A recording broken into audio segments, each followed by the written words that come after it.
একত্রিত বসার তৌফিক দিলেন। ওই রব্বুল আলামিনের দরবারে আরেকটি বার শুকরিয়া আদায় করছি। সকলে বলছি আলহামদুলিল্লাহ। আলহামদুলিল্লাহ। আজকের আলোচনার বিষয় হলো কালেমার মূল ব্যাখ্যা, ঈমানের দাবিতে ঈমানদারদের করণীয়। আল্লাহ রাব্বুল আলামিন যদি দুই একটি কথা বলার সুযোগ দান করে বলবো ইনশাআল্লাহ। সম্মানিত উপস্থিতি, আমরা যারা এখানে আসছি, বিশেষ করে মসজিদে, মুসলমানের সংখ্যা তো অনেক বেশি, ঈমানদারদের সংখ্যা অনেক কম। কারণ হলো মুসলমান এক জিনিস, ঈমানদার হলো আর এক জিনিস। এখন আমরা যারা আসছি বসছি, আমাদের বিবেক বুদ্ধি মেধা এটা দিয়ে আমাকে সিদ্ধান্ত নিতে হবে,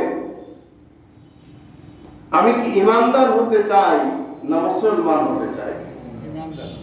যদি ঈমানদার হতে হয়, ঈমানদারের সম্পর্ক কি কি আজকের আলোচনা হবে ইনশাআল্লাহ। ঈমানদারের সম্পর্ক হবে একমাত্র আল্লাহর সাথে।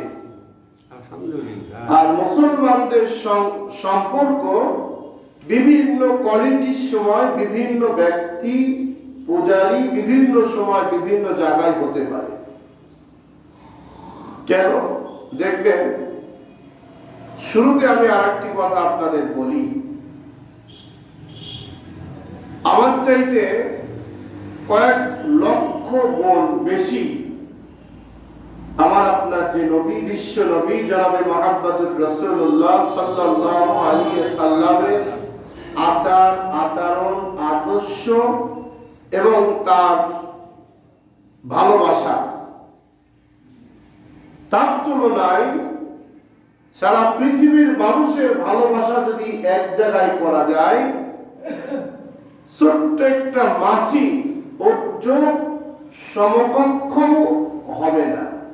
সুবহানাল্লাহ। কেন? আল্লাহ রাব্বুল আলামিন হলো আমাদের মালিক, আমাদের রব, আমাদের সৃষ্টিকর্তা, আমাদের পালনকর্তা, হায়াত দাতা, সব কিছুর হলো একমাত্র আমাদের মহান রব্বুল আলামিন।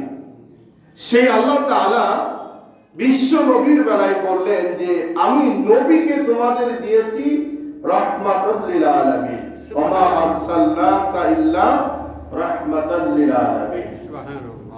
কেন? আমি আল্লাহর পরেই তার স্থানটা এমন ভাবে দিয়েছি, আমি তোমাদের এই ব্যক্তির দিকে তাকালে খিদার কথা পর্যন্ত মনে থাকবে না। সুবহানাল্লাহ। বিশ্বের মধ্যে এমন কোন নেতা, এমন কোন ব্যক্তি আছে বলেন যে তার দিক তাকালে আমার খিদা নিবারণ হয়ে যায়? আছে বলেন? নাই। এই নবীর এত সমালোচনা হওয়ার কারণ কি হলো কেন? আর আমার মতো সলিমুল্লাহ তো হতেই পারে, বিষয়টা না। এই জন্য বিশ্ব নবী যখন কালেমার দাওয়াত দিলেন, দাওয়াত দেওয়ার আগ মুহূর্তে আল আমিন, আসআদি, আমানতদার, বিশ্বাস্ত ইত্যাদি যত উপাধি দিয়েছিলেন সবগুলা কাফেররা দিয়েছিলেন। বুঝেই দিক আর না বুঝেই দিক, তবে যে সিদ্ধান্তগুলো দিয়েছিল তারা না বুঝে দেননি, চিন্তা চেতনা ভাবনা গবেষণা করে এবার বললেন মক্কাতে একটি মানুষ রয়েছে যিনি হলো সর্বশ্রেষ্ঠ একটি মানুষ, তার কাছে এমন কোন লোক নাই যে নিরাপত্তায় থাকে না। সুবহানাল্লাহ। এই জন্য তারা বললেন রাহমাতাল লিল আলামিন। আল্লাহ রাব্বুল আলামিন ঘোষণা দিয়ে জানিয়ে দিলেন এই নবী মার খেলেন কেন, এই নবী অপমানিত হলেন কেন, এই নবী বেইজ্জতি হলেন কেন? এই কেন জবাব হলো, নবী যখনই কালেমা দাওয়াত দিলেন লা ইলাহা ইল্লাল্লাহ, শত্রুতায় সৃষ্টি হয়ে গেল, শত্রু বেড়ে গেল। আমাদের অনেক ভাইয়েরা নামাজি মুসলমান, আমাদের আলোচনার প্রতি তাদের অনেক কষ্ট হয়, অনেকে দূরে সরে যায়, অনেকে অনেক রকম কথা বলে। কেন? এই আজকের আলোচনায় অনেকটা আমাদের ভুলগুলা শুধরায় যাবে ইনশাআল্লাহ। ইনশাআল্লাহ। আল্লাহ রাব্বুল আলামিন বিশ্ব নবীকে যখন মক্কি জীবনে কালেমার দাওয়াত দেওয়ার পূর্ব মুহূর্তে আচরণ, চলাফেরা, কথাবার্তা এমন একটা পর্যায়ে দিয়েছিল যে নবী সমস্ত কাফেরদের মধ্যে থেকেও তারা আল আমিন বললেন, আসআদি বললেন, নবুয়ত লাভ করলেন, নবী হয়ে গেলেন। নবী হওয়ার পরে সমস্ত কাফেরদের ডেকে বললেন, ও কাফেররা তোমরা শোনো। তার মানে হলো সেই সময় সবচাইতে বেশি অমুসলিমরা, ইসলাম অস্বীকারীরাই মক্কাতে ছিল, সবচেয়ে বেশি তারা ছিল। আল্লাহ রাব্বুল আলামিন বললেন, নবী আপনি দাওয়াতি মিশন শুরু করুন। দাওয়াতি মিশন শুরু করে সমস্ত মানুষদের একত্রিত করলেন। বললেন, নবী গো, আপনি সকল মানুষদের কাছে দাওয়াতটা পৌঁছায় দেন, মেসেজটা দিয়ে দেন। সমস্ত মানুষ যখন একত্রিত হলো, বিশ্ব নবী বললেন, আমি তোমাদের কাছে একটা মেসেজ দিতে চাই, একটা বার্তা দিতে চাই, একটা দাওয়াত দিতে চাই, যে দাওয়াতটি তোমাদের দুনিয়া এবং পরকাল একমাত্র আল্লাহ এবং আল্লাহর জান্নাত পর্যন্ত এই দাওয়াতটা পৌঁছায় দিতে পারবে। সুবহানাল্লাহ। এই কথা যখন বললেন, তোমরা স্বীকার করো দেখি, তোমরা বলো আমার এই দাওয়াতটি তোমরা গ্রহণ করবে কিনা। সমস্ত কাফের লিডাররা পর্যন্ত বললেন, ও ভাতিজা আব্দুল্লাহ ছেলে মুহাম্মদ, তুমি বলো তোমার জীবনে কোনো মিথ্যা কথা বলো নাই, কোনো কলমের দাগ তোমার শরীরের মধ্যে পড়ে নাই, তুমি আল আমিন আসআদি আমানতদার বিশ্বাস্ত একটি যুবক, যে কথাই তুমি বলবে সে কথা আমরা মানতে রাজি, বলো। তারা আরবি অর্থ জানতো, বুঝতো। নবীজি বুক ভরা আশা নিয়ে বললেন, ঠিক আছে, আমি তোমাদের সামনে দাওয়াতটা পেশ করি। নবীজি এবার বললেন, তোমরা সকলেই আমার সাথে স্বীকৃতি প্রদান করবা আর তোমরা মেনে নিবা এখন থেকে শুরু করে। রাসূল বললেন, লা ইলাহা ইল্লাল্লাহু মুহাম্মাদুর রাসূলুল্লাহ সাল্লাল্লাহু আলাইহি ওয়াসাল্লাম। এই দাওয়াতটুকু যখনই দিলেন, ওই মুহূর্তের মধ্যে তারা বিরোধিতা শুরু করলো। এই কালেমা আগ পর্যন্ত বলা পর্যন্ত তারা আল আমিন বললেন, আসআদি বললেন, আমানতদার বললেন, ভালো মানুষ বললেন। কালেমা উচ্চারণ করার সাথে সাথে মুহূর্তের মধ্যে এত রকম বিরোধিতা শুরু করলেন। কারণটা কি? আমরা যারা বসে আছি, আজ যারা কালেমা স্বীকার করি, জিকির করি কালেমার, আমরা কিন্তু অর্থ বুঝি না, অর্থ কি জানিও না। তারা সাথে সাথেই বুঝে ফেললো আল্লাহ ব্যতীত আর কারো উপাসনা করা যাবে না। এখন থেকে শুরু করে আল্লাহ বাদে এই যে দেব দেবী মূর্তি পূজা অমুক তমুক যা কিছু তৈরি করছি, সবগুলোর বিরুদ্ধে এই কালেমা স্বীকার করলেই আমাদের চলে যেতে হবে। এরা বোঝার সাথে সাথেই তারা বলল, ও ভাতিজা শোনো, এতদিন না বুঝেই বলেছিলাম আল আমিন আসআদি আমানতদার বিশ্বাস্ত, এখন বললাম তুমি একজন প্রতারক, ধোঁকাবাজ, মিথ্যুক। নাউজুবিল্লাহ। আসলে কি তাই বলেন? আল্লাহ নবী, বিশ্ব নবী আগ মুহূর্ত পর্যন্ত ভালো ছিল, যখন কালেমা দাওয়াত দেওয়া শুরু করলো, এবার বিশ্ব নবী খারাপ হয়ে গেলেন।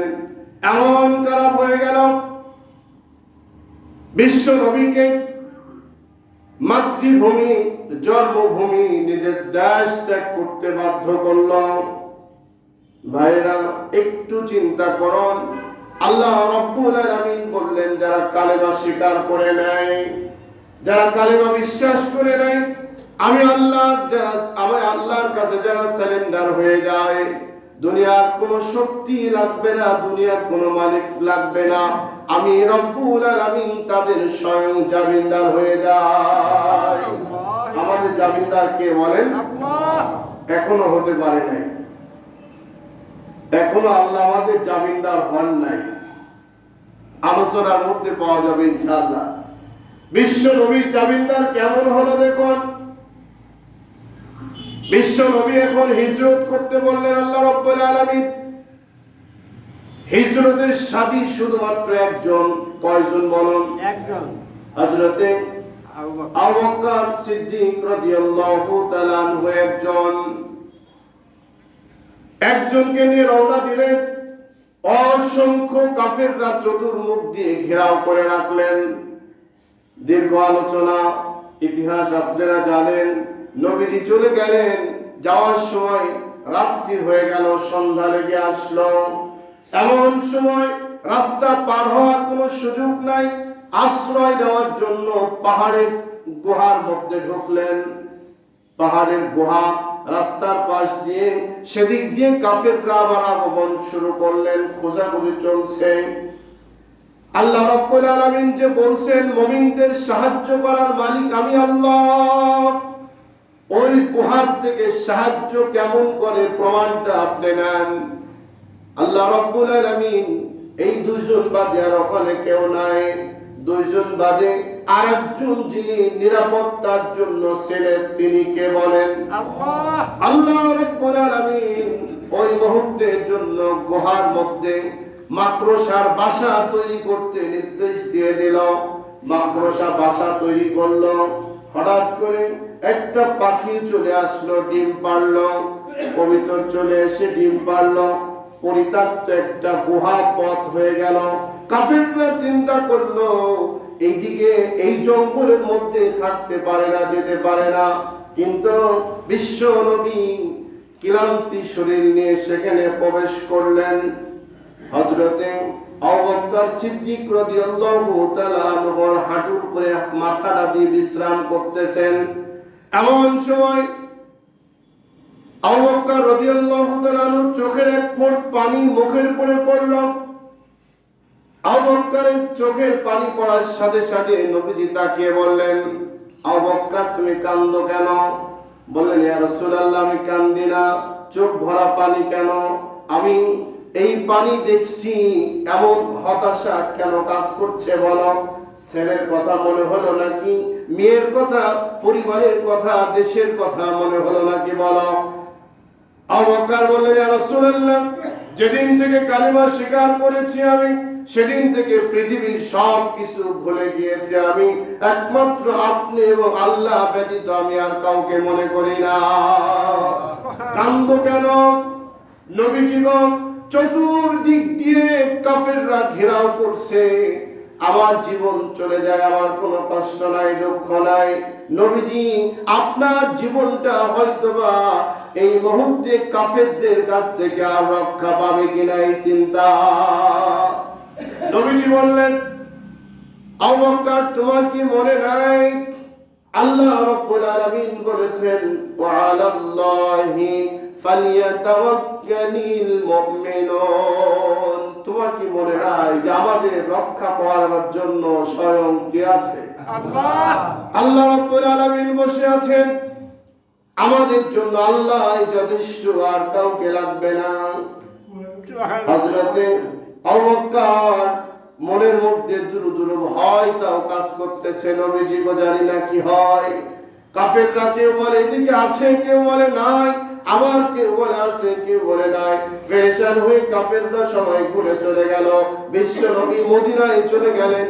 পরের দিনকে মদিনায় যাওয়ার পরে লম্বা ইতিহাস, যেই কথাটি মূল বলতে যাচ্ছিলাম সেটা হলো কালেমা স্বীকার করার কারণে বিশ্ব নবীকে রাস্তা ছাড়তে হলো, দেশ ছাড়তে হলো, পরিবার ছাড়তে হলো, সব কিছু পরিবর্তন করতে হওয়া এর মূল কারণটা একমাত্র কালেমা স্বীকার করার কারণ, আর কিছু ছিল না। আমরা এখানে যারা বসছি আমরা ইমান আছে না নাই বলেন? আছে। সবাই বলেন আছে। 100% না কত পার্সেন্ট? 100% আছে। 100% নাই। 100% ইমান কি আনবেন? ইনশাআল্লাহ। বলেন সবাই। ইনশাআল্লাহ।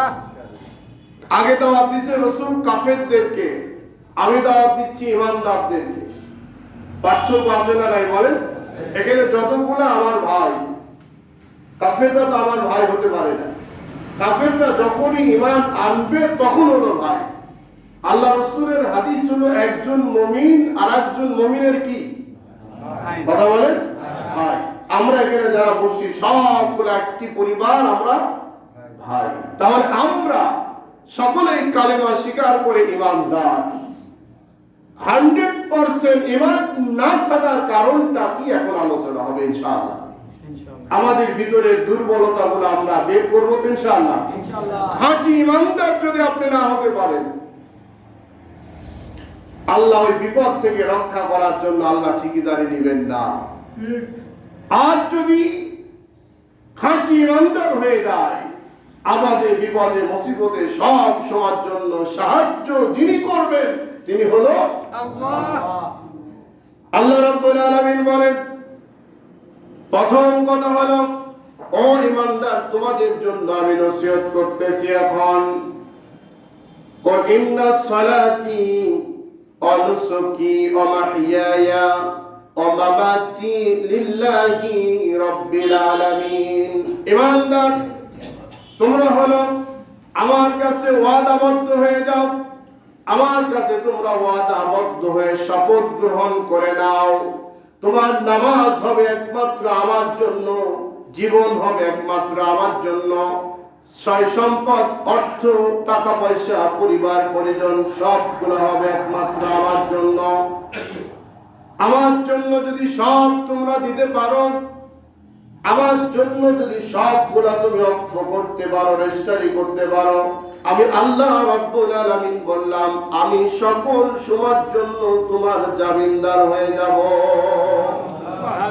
আমরা হব তো ইনশাআল্লাহ, করব তো ইনশাআল্লাহ। আল্লাহ রাব্বুল আলামিন বলেন, যারা কালেমা স্বীকার করলেন, নিঃসন্দেহে বিশ্বাস করুন একমাত্র তোমাদের মালিক আল্লাহ ব্যতীত আর কেউ নাই। আমরা এখানে যারা আছি আমাদের আল্লাহ বাদে আরো মালিক আছে না নাই বলেন? সন্তান যখন না হয়, কষ্টে যখন পড়ে যায়, বিপদে যখন পড়ে যায়, মুসিবতের মধ্যে যখন পড়ে যায়, মনের মধ্যে আরেকজন ব্যক্তির স্মরণ হয় কিনা? কথা বলেন। আল্লাহ রাব্বুল আলামিন বলেন, কালেমা স্বীকার করার পরে পুষ্টপুষ একমাত্র তোমার হলো মালিক, রক্ষাকর্তা আল্লাহ বাদে আর কাউকে তুমি স্বীকার করো না। যতগুলা মানুষ আমরা বসে আছি, যে দল করেন না কেন আমার কোনো আপত্তি নাই। কথা হলো ঈমানদার নিয়ে কথা। ঈমানদারদের সকল বিপদ থেকে রক্ষা করতে পারে একমাত্র আল্লাহ। এই বিশ্বাসটা অন্তরের মধ্যে যদি না থাকে, আপনার মনে করবেন ঈমানটা নাই। দুই নম্বর হলো সমস্ত কাজ সম্পাদনকারী একমাত্র আল্লাহ। মনে করুন আপনি একটা কার্যক্রম শুরু করলেন, কার্যক্রম শুরু করার মধ্যে কিছু মানুষের সাহায্য নিলেন। আমরা মনে করি অমুক ভাই যদি না থাকতো এই কাজটা কোনোদিন হতো না, বলি কিনা বলেন? অমুক ব্যক্তি যদি না হতো আমার যে অবস্থা হয়েছিল, আমার কোনো কার্যক্রম কোনোদিনই সম্ভব ছিল না। অমুক থাকার কারণে এই করলাম, ওই করলাম, এই দিলাম, সেই দিলাম। আল্লাহ রাব্বুল আলামিন বলেন, ঈমানদার তোমরা মাথায় রাখো, যত বিপদেই পড়ো না কেন, যত মুসিবতের মধ্যেই যাও না কেন, তোমার কার্যক্রমগুলা সম্পন্ন করার মালিক একমাত্র আমি ছাড়া কেউ নাই। আমরা কি এরকম মনে করতে আল্লাহ পারছি বলেন? সত্য পারছি বলেন? পারি নাই। আমাদের মনের মধ্যে অনেক সময় চিন্তা হয়, না জানি আমি বিপদে পড়লাম, যেই কাজটা হাতে নিলাম, যেই কাজ করছি, এই কাজ এখন যদি কোনো মানুষের সাহায্য না হয় আমার দ্বারাই কখনো সম্ভব নয়। তেমন ভাবে হলো বাংলাদেশের মানচিত্রের মধ্যে আপনি তাকিয়ে দেখুন, অসংখ্য নেতৃত্ব স্থানের মানুষগুলা সারাটা জীবন জ্বালা যন্ত্রণায় শেষ করলই, এখন পর্যন্ত কালেমা স্বীকার করার পরেও, মুসলমান দাবি হওয়ার পরেও এক এক সময় এক এক রকম ষড়যন্ত্র করে এই দেশটাকে একটি অকার্যকর দেশ বানানোর জন্য এই ষড়যন্ত্র এখন পর্যন্ত অনেকেই বন্ধ করে নাই। ঠিক কিনা বলেন? তাহলে যদি আপনি যদি বিশ্বাস করে নেন, আপনি যদি মনে করেন এই কাজটা হতেই পারে, হবে, আমরা বিপদের মধ্যেই রয়েছি, আল্লাহর এই কথার সাথে কথার কোনো মিল আছে নাকি বলেন? আল্লাহ রাব্বুল আলামিন বললেন সমস্ত কাজ সম্পাদনকারী একমাত্র আমি আল্লাহ ব্যতীত আর কেউ নাই। এই পৃথিবীতে সবচেয়ে বড় হলো শয়তান। এই শয়তানকে আল্লাহ রাব্বুল আলামিন তো এমন রাখে নাই, আগে জান্নাতের মধ্যে আল্লাহ রাব্বুল আলামিন যাকে খাওয়ালেন, পড়ালেন, রাখলেন, একটা গণভবন তৈরি করে দিলেন, পার্লামেন্ট তৈরি করে দিলেন। ইতিহাস আপনারা জানেন, পৃথিবীর মধ্যে আগে জিন জাতির অবস্থান করতেছিল। আল্লাহ রাব্বুল আলামিনের নাফরমানি করার কারণে, অবাধ্য হওয়ার কারণে আল্লাহ রাব্বুল আলামিন জিন জাতিদেরকে ধ্বংস করার নির্দেশ দিয়ে দিলেন। সব জিনগুলোকে দুনিয়া থেকে বিদায় করে দাও, শেষ করে দাও। তাদের মধ্যে 5 থেকে 6টা গ্রুপ হয়ে গেল, দল হয়ে গেল। এক একটা গোষ্ঠীকে, এক একটা দলকে ফেরেশতারা এসে চতুর্মুখী চিরুনি অভিযান চালিয়ে তাদেরকে শেষ করে ফেলল। বিভিন্ন জায়গায় পলালো, বিভিন্ন ভাবে ক্ষতিগ্রস্ত হয়ে গেল তারা। ছোট্ট একটা শিশু বাচ্চা, ফুটফুটি একটা গোলাপ ফুলের পাপড়ির মতো একটা শিশু বাচ্চা, এই বাচ্চার দিকে মায়া লাগলো, মায়া হয়ে গেল। আল্লাহ রাব্বুল আলামিনকে ফেরেশতারা বললেন, রব্বুল আলামিন এই বাচ্চাটাকে মারতে মায়া লাগে, কি করবো গো আল্লাহ? রব্বুল আলামিন লম্বা একটা ইতিহাস রয়েছে। রব্বুল আলামিন বললেন তাহলে কি করতে চাও, তোমরা নিয়ে আসো। নিয়ে আসলেন। একটা পর্যায়ে ফেরেশতাদের কোনো খাওয়া লাগে না, পড়া লাগে না, ঘুম লাগে না। এই শিশু বাচ্চাকে আল্লাহ রাব্বুল আলামিন জান্নাতের মধ্যে লালন পালন শুরু করলেন। আল্লাহর ইশারায় লালন পালন হলো। এক পর্যায়ে বড় হয়ে গেল, ফেরেশতাদের নেতৃত্ব স্থানের মধ্যে চলে আসলো। আসার সময় লম্বা ইতিহাসটি আপনারা অনেকেই জানেন। আল্লাহ রাব্বুল আলামিন অনেক পরে এসে আদম আলাইহিস সালামকে সৃষ্টি করলেন।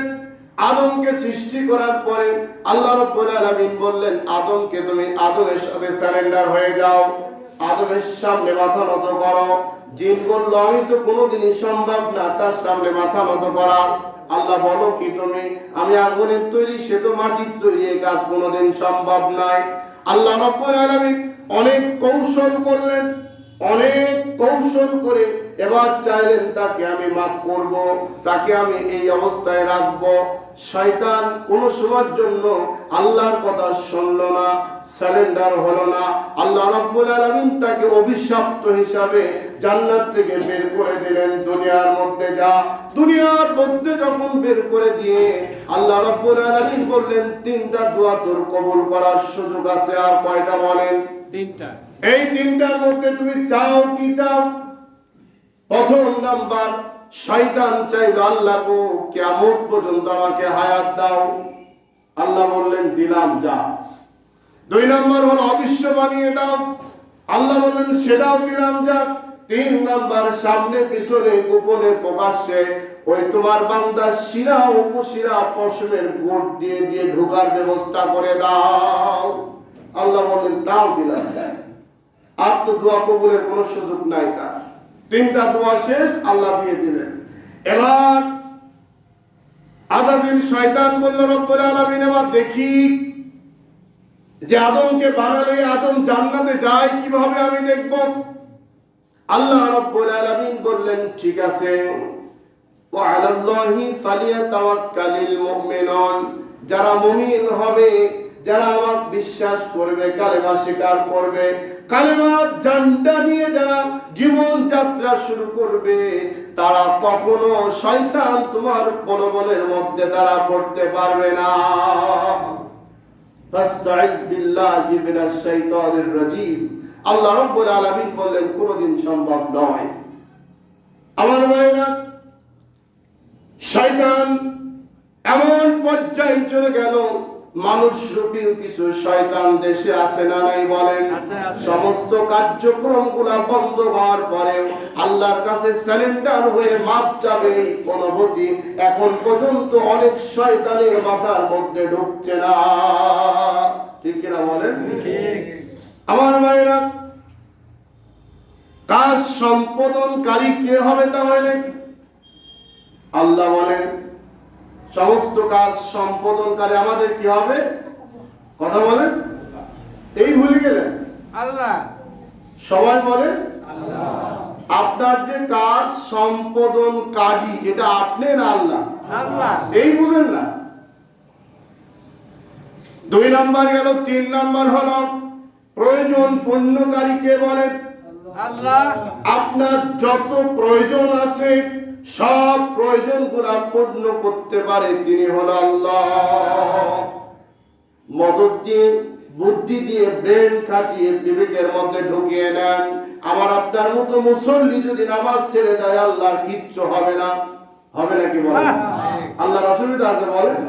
কত জিনকে ধ্বংস করে আল্লাহ একদম সাগর বানিয়ে দিল। আমার মতো সলিমুল্লাহ যদি আল্লাহ জুতা পিটা করে বিচার করার কেউ আছে বলেন? কেউ নাই। কিচ্ছু মনে করেন না। প্রয়োজন পূর্ণকারী একমাত্র আল্লাহ। কালেমার দাবি প্রয়োজন পূর্ণকারী আল্লাহ ব্যতীত পৃথিবীতে আর কেউ নাই। কেমন পূর্ণকারী দেখুন। আল্লাহ রাব্বুল আলামিন বলেন ফি আইয়ি সূরাতিম মা শাআ রাক্কাবাক। একটা মানুষের পায়ের তালু থেকে মাথার চুল পর্যন্ত হাত প্রয়োজন আছে না নাই বলেন? আছে। নাক প্রয়োজন আছে না নাই? আছে। দাঁত প্রয়োজন আছে না নাই? আছে। চোখ প্রয়োজন আছে না নাই? আছে। কান প্রয়োজন আছে না নাই? আছে। প্রত্যেকটি অঙ্গ প্রত্যঙ্গ আল্লাহর থেকে কোন সময় আমি আপনি চাইছিলাম নাকি বলেন? না। না চাইতে যিনি আপনার প্রয়োজন পূর্ণ করেন তিনি হলো কে? আল্লাহ। আল্লাহ রাব্বুল আলামিন বলেন 2 নাম্বার, এই বডিটা ঠিক রাখার জন্য খাদ্য দরকার। খাদ্য উৎপাদন কোথা থেকে হবে? যেই জমিটা আল্লাহ রাব্বুল আলামিন দিয়েছেন, এই জমিটা পৃথিবীর এক বিস্তীর্ণ জমি। এই জমি সম্পর্কে আমি আপনি কোন সময় কল্পনা করছিলাম নাকি? রূহ জগতে যখন ছিলাম সমস্ত রূহরাই তো এক জায়গায় ছিলাম। ওখানে কোনো মিছিল নাই, মিটিং নাই, ঝগড়া নাই, নেতা নাই, কর্মী নাই, আছে নাকি বলেন? না। সব মানুষগুলা নির্দ্বিধায় নীরবে একমাত্র সেখানে গোলামি করে হলো আল্লাহ। কোনো অভিযোগ নাই সেখানে। এবার দুনিয়া আসার পরে আপনার ছেলে লাগবে, মেয়ে লাগবে, খাবার লাগবে, মাছ লাগবে, গোস্ত লাগবে, পাখি লাগবে, মশলাপাতি লাগবে, যা যা লাগবে একটা আমি আপনি কোনো সময় কল্পনা করি নাই, চিন্তা করি নাই। সবগুলো প্রয়োজন পূর্ণ করে আল্লাহ রাব্বুল আলামিন আমাকে আপনাকে পৃথিবীতে পাঠানোর আগেই পূর্ণ করে দেয়। সুবহানাল্লাহ। এই হলো কে বলে? আল্লাহ। সবাই বলে আল্লাহ। ওই আল্লাহকে ভুলে যান কেন?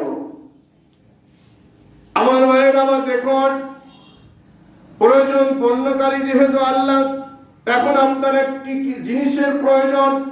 এখন আল্লাহকে বাদ দিয়ে সন্তান 10 বছর না হওয়ার জন্য আপনি যান কোথায়?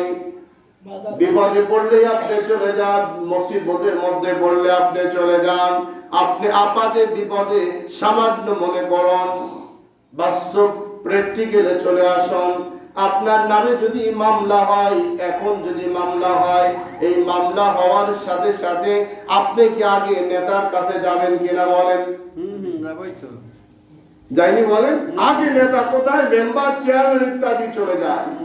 আল্লাহ রাব্বুল আলামিন বলেন, যখনই বান্দা বিপদে পড়ে যাও, মুসিবতের মধ্যে পড়ে যাও, তখনই তুমি কি করো? ফাইদা ফারাগতা ফানসাব ওয়া ইলা রাব্বিকা ফারগাব। বান্দা আগে ওযু করে 2 রাকাত নামাজ পড়ে তুমি বলো, আল্লাহ আমার এই বিপদ থেকে বাঁচার জন্য তুমি একটা মাধ্যম বাতিয়ে দাও। আগে কাকে বলবেন? আল্লাহকে বলবো। মাধ্যম হলো আপনার মেম্বার, মাধ্যম হলো আপনার ব্যক্তি, মাধ্যম হলো আপনার অমুক মানুষ। ওই কথা কি আমাদের মনে থাকে বলেন? এই জেনে থাকে থাকে না। বিপদ পড়লেই আর ওই মুহূর্তে যদি কেউ বলে আপনাকে, দাদা বিপদে পড়ছো, 2 রাকাত নামাজ পড়ে আগে আল্লাহর কাছে দোয়া করো, ওই কি ঠিক থাকবে? না। বিপদের সময় তুমি এখন ফতোয়া নিয়ে যাও নাকি? হয় কিনা বলেন? বিপদের সময় তুমি বসতে যাও না, এখন নামাজ দাও আর কামড়ে তোমার নামাজই পড়ো। আমার ছেলে ধরিনি গেল, আমার মেয়ে ধরিনি, আমি বিপদে পড়ে আসি, এই মুহূর্তেও তুমি তাই বলো। এটা কি কালেমার ব্যাখ্যা বলেন? আমরা না বুঝার কারণে আমাদের আপাদে বিপদে সব সময়ের জন্য আমার যত প্রয়োজন আছে সমস্ত প্রয়োজন পূর্ণ করার জন্য যিনি বসে আছেন তিনি হলো আল্লাহ। এটা মাথায় রাখবেন। যে যেখান থেকেই কলকাতি নড়ান, মুসলমানদের ইমানদারদের রক্ষা করার জন্য, সমস্ত প্রয়োজন পূর্ণ করার জন্য যিনি আছেন তিনি হলো আল্লাহ। আল্লাহ। আছে না নাই? আছে। আগে যেমন ছিল এখনো আছে, পরেও থাকবে। মুসলমানদের শুধুমাত্র প্রয়োজন যেটা, ঘাটতি যেটা, সেটা হলো কালেমার মূল দাবি ইমানের। ইমান মজবুত থাকলে গোটা পৃথিবী আপনার একদিকে যদি চলে যায়, একজন ইমানদারের জন্য আল্লাহই যথেষ্ট। ঠিক কিনা বলেন? তার উত্তম দৃষ্টান্ত হলো আপনার রাসূল সাল্লাল্লাহু আলাইহি সাল্লামের ওই গুহা। ঠিক কিনা? ঠিক। আল্লাহ রাব্বুল আলামিনের পরে বলেন, বিপদ দূরকারী। বিপদে পড়লেই আপনি যাবেন কার কাছে? আগে আল্লাহর কাছে। বিপদে পড়লেই এখানে হলো প্রয়োজনকারী, প্রয়োজন পূর্ণকারী হলো আল্লাহ। আবার বিপদ দূর করার মূল মালিক যিনি তিনি হলো আল্লাহ। বিপদে পড়লে আগে ডাকবেন আল্লাহকে। অসুস্থ হয়েছেন, টেনশন করেন না। অভাবের মধ্যে আছেন, টেনশন করেন না। চাকরি নাই, টেনশন করেন না। অভাব অনটন দূর হচ্ছে না, টেনশন করেন না। বেশি বেশি করে তওবা করুন, বেশি বেশি করে আল্লাহকে ডাকুন, নামাজ পড়ে দোয়া করুন, রব্বুল আলামিন আমি তো তোমার গোলাম, আমাকে বিপদের মধ্যে ফেলে তোমার কোনো লাভ নাই।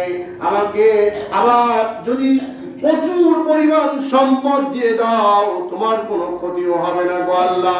রব্বুল আলামিন দুনিয়ায় চলতে মান সম্মান ইজ্জত যতটুকু প্রয়োজন তোমার এই গোলামের জন্য তুমি ফয়সালা করে দাও।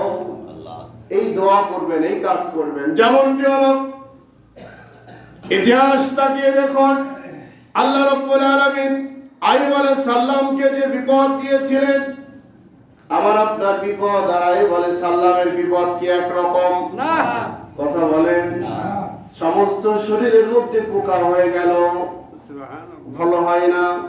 এমন পর্যায়ে জিহ্বার মধ্যে পোকা কামড়ানো শুরু করলো। আইয়ুব আলাইহিস সালাম একটি বারের জন্য অভিযোগ করেন নাই, কাউকে বিচার দেন নাই। আইয়ুব আলাইহিস সালাম বললেন, রব্বুল আলামিন তুমি যদি জিহ্বাটার মধ্যে পোকা দিয়ে দাও আমার কোনো আপত্তি নাই গো আল্লাহ। ভাষাটা দেখেন, জিহ্বার মধ্যে পোকা লাগুক আমার কোনো আপত্তি নাই, কিন্তু রব্বুল আলামিন যেই জিহ্বা দিয়ে তোমার তাসবিহ করব, তোমার জিকির করব, তোমাকে ডাকবো, এই জিহ্বাটার মধ্যে যদি পোকা হয় গো আল্লাহ, আমি তোমাকে ডাকবো কিভাবে? আমি তোমাকে ডাকতে পারবো না আল্লাহ।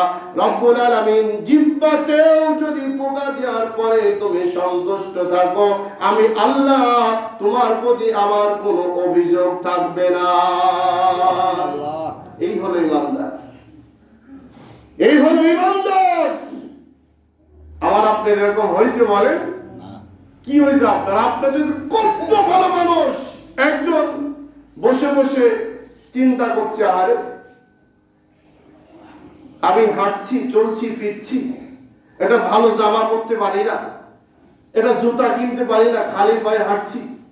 গাছের গোড়ায় বসে বসে চিন্তা করছে, আল্লাহ আমার একটা জুতাও হলো না জীবনে, এটা জুতাও কিনতে পারলাম না জীবনে। হঠাৎ করে একজন লোক দুই বগলের মধ্যে লাঠি দিয়ে আসছে, তার দুটা পা নাই। বিবেক বুদ্ধি দিয়ে চিন্তা করে বলল, রব্বুল আলামিন আমার জুতার প্রয়োজন নেই, আমার পোশাকের প্রয়োজন নেই, ওই ব্যক্তির চাইতে আল্লাহ আমাকে তুমি লক্ষ কোটি গুণ ভালো রেখেছো, আল্লাহ তোমার শুকরিয়া। ওর তো দুটা পা নাই, আমার জুতার চিন্তা করছি, আমার তো পাই নাই। এমন আছে না নাই বলেন? এর নাম হলো ইমানদার। ইমানদার এর নাম হলো ইমান। আল্লাহ রাব্বুল আলামিনের পরে বললেন, বিপদে পড়লেই ডাকবেন যাকে, তিনি হলো কে? আল্লাহ। ফরিয়াদ যখন করবেন, প্রার্থনা যখন করবেন, দোয়া যখন করবেন, আবেদন যখন চাইবেন, সাহায্য যখন চাইবেন, যার কাছে তিনি কে? আল্লাহ। আপনার সমস্ত সাহায্য করা, সমস্ত প্রার্থনা, সমস্ত প্রয়োজন পূর্ণকারী এই দুনিয়া এবং আখিরাতের মধ্যে একমাত্র যিনি, তিনি হলো আল্লাহ। আমি কি আপনাদের কালেমার ব্যাখ্যাটা কি বোঝাতে সক্ষম হয়েছি নাকি জানি না। এটা হলো কালেমার মূল ব্যাখ্যা। এক নম্বর, একমাত্র আল্লাহ ব্যতীত আর কেউ নাই। মনে প্রাণে অন্তরে বিশ্বাস ঢুকিয়ে নেন। দুই নম্বর, আপনি যে কাজ সম্পাদন করবেন, এই কাজ করার জন্য একমাত্র এই কাজ পূর্ণ করতে যিনি পারেন, তিনি হলো আল্লাহ। প্রয়োজন পূর্ণকারী, আপনি না চাইতেই যত প্রয়োজন আপনার, সব প্রয়োজন গুলা পূর্ণ যিনি করেছেন, তিনি হলো আল্লাহ। এই যে হাতের দিকে তাকান, এই যে চামড়া, এমনই একটা চামড়া, কোথায় পাবেন এই চামড়া? আল্লাহ শুকরিয়া আদায় করতে মিয়া দূরে যাওয়া লাগে না। এই যে চামড়া, এই চামড়ার মধ্যে একটা বিজ্ঞানী গবেষণা করে, একটা নয় সারা পৃথিবীর বিজ্ঞানী গবেষণা করে এই চামড়ার পরে একটা চুল বসাতে পারে না। সুবহানাল্লাহ। এই চামড়ার ক্ষমতা একরকম, আর পায়ের তালুর চামড়ার ক্ষমতা আর এক রকম। সুবহানাল্লাহ। এই জায়গার চামড়ার ক্ষমতা আর এক রকম। এই চামড়া আগুন সহ্য করতে পারে, এই চামড়া আগুন সহ্য করতে পারে না। এই চামড়া যে এই গাছ সহ্য করতে পারে, পায়ের চামড়া এর চাইতে আরো লক্ষ গুণ বেশি ধৈর্যশীল, সহ্য করতে পারে। এটা দেওয়ার মালিক একমাত্র আল্লাহ। আর আপনি আল্লাহ না চিনে সারা জীবন খালি শিকারই করে গেলেন, মুসলমান আমি একজন মুসলমান, তোমার মতো সলিমুল্লাহ মুসলমান, আল্লাহর কোনো লাভ নাই। মনে করেন এই মানুষগুলো আর নামাজ পড়বে না, এই মসজিদ তালাবদ্ধ, আল্লাহর কোনো ক্ষতি আছে বলেন? এই মানুষগুলোকে আল্লাহ এবার বললো মাফ করে দিলাম, সবগুলাকে। আল্লাহর বেশি লাভ আছে? লাভ হলো আমার, লস হলো আমার। শেষ কথা বলি ভাইয়েরা, দেশ নিয়ে বড় ষড়যন্ত্র চলছে। আল্লাহ রসুল বলছেন, মুসলমানদের জন্য সবচেয়ে বড় শত্রু হলো হিন্দুস্তান। ঠিক। তার হাড়ে হাড়ে প্রমাণ বাংলার মানুষ পাচ্ছে কিনা বলেন? অবশ্যই পাচ্ছে। রাসূল সাল্লাল্লাহু আলাইহি ওয়াসাল্লাম বলছেন, কিয়ামতের পূর্ব মুহূর্তে যদি হিন্দুস্তানের বিরুদ্ধে যুদ্ধ ঘোষণা আসে, তোমাদের অবস্থান থাকাকালীন হাত যদি না থাকে, পা যদি না থাকে, হামু গেড়ে দিয়ে হলেও ওই কাফেরদের বিরুদ্ধে, হিন্দুস্তানের বিরুদ্ধে ওই যুদ্ধে তোমরা অংশগ্রহণ করবা। কার ঘোষণা বলেন? আল্লাহর ঘোষণা। সিয়াসাত্তার হাদিসে রাসূল সাল্লাল্লাহু আলাইহি সাল্লামের মাধ্যমে আল্লাহ আগে জানিয়ে দিয়েছেন, ওই যুদ্ধে যারা শাহাদাত বরণ করবে, বদরের প্রান্তে লড়াই করে যে মর্যাদা অবস্থান করেছিলেন, তারা সম্মানিত হয়েছিলেন। ওর মর্যাদা সম পরিমাণ সম্মান, ইজ্জত আল্লাহ শহীদদের দিয়ে দেবেন।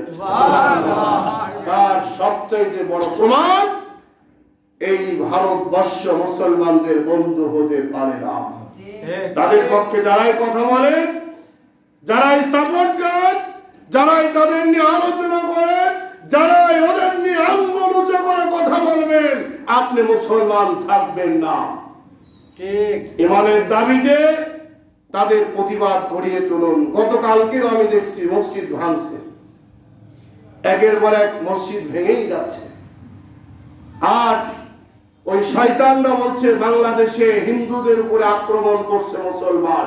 আমি আমার সামনে যত মুসলমান বসে আছেন, এই মসজিদে বসে আমরা বেশিরভাগ মিথ্যা কথা বলি না, সত্য কথা বলি। বলেন সত্য কথা। চরিত্র যাই হোক, অন্তত মসজিদে ঢুকলে মিথ্যা কথা আমরা কেউ বলি না। বলি নাকি বলেন? একজন ব্যক্তি এই মানুষগুলোর মধ্যে থেকে বলেন, এই 3 মাসের মধ্যে একজন হিন্দুকে আপনি পিটিয়েছেন, একজন দাঁড়িয়ে বলেন যে হুজুর আমি। কেউ আছে বলেন? কেউ মারছেন বলেন? কোন হিন্দুকে অত্যাচার করেছে আমরা? আমার মুসলমান অত্যাচার করে না, বরং সেই শয়তানের বাচ্চাগুলা ভিডিও দেখিয়ে মানুষদের ম্যাগনেটকে পরিবর্তন করে একজন লেটেস্ট শয়তানের নেতৃত্বে ওরা মুসলমান জাতির মধ্যে একটা দ্বন্দ্ব সৃষ্টি করে দিচ্ছে। ঠিক কিনা বলেন? সতর্ক থাকবেন এর থেকে। মুসলমান কখনো ইসলামের বাইরে কাজ করে নাই, আগামীতেও করবে না ইনশাআল্লাহ। তবে আপনাদের মেসেজ হলো এইটা, হিন্দুস্তানের পক্ষে কোনো মুসলমান যাবেন না। রাজি আছেন ইনশাআল্লাহ? কোন মুসলমান হিন্দুস্তানের বিরুদ্ধে কথা বলবেন না, প্রকাশ্য হোক, গোপনে হোক, ইচ্ছাই হোক, অনিচ্ছাই হোক। যখনই মনে করুন ভিতরটা হিন্দুস্তানের পক্ষে কথা হচ্ছে, তখন মনে করবেন আপনার ভিতরটার মধ্যে শয়তান বাসা বেঁধেছে। ঠিক কিনা কথা বলেন? আমি উদাত্ত আহ্বান করছি মুসলমান, আল্লাহর রহমতে এই ভারতবর্ষ ভেঙে তছনছ হয়ে এমন পরিস্থিতি আসবে, 100 প্রদেশ নয় 120টার অধিক প্রদেশ হয়ে ওই মুসলমানদের জ্বালানোর কারণে হিন্দুর বাচ্চাগুলা ভারতবর্ষ ভিক্ষা ঝুড়ি নিয়ে মুসলমানদের দুয়ারে দুয়ারে যাবে ইনশাআল্লাহ। সে সময় বেশি দূরে নাই। এজন্য আমাদের মাথার মধ্যে নানান উকি ঝুঁকি দিয়ে এই দেশটাকে ধ্বংস করার ষড়যন্ত্র আবার লেগেছে। মুসলমান আমরা সবাই এক। ঠিক কিনা বলেন? আমরা মুসলমান সব এক। মতনৈক্য থাকতেই পারে, আমাদের গোড়া শক্ত কালেমার ঝান্ডা নিয়ে সমস্ত কাফেরের বিরুদ্ধে অবস্থান নেওয়ার উদাত্ত আহ্বান আমি সকল মুসলমানদের রেখে আলোচনা শেষ করছি। আল্লাহ যেন আমাদের তৌফিক দান করে। বলেন আমিন। আখির দাওয়ানা আলহামদুলিল্লাহ।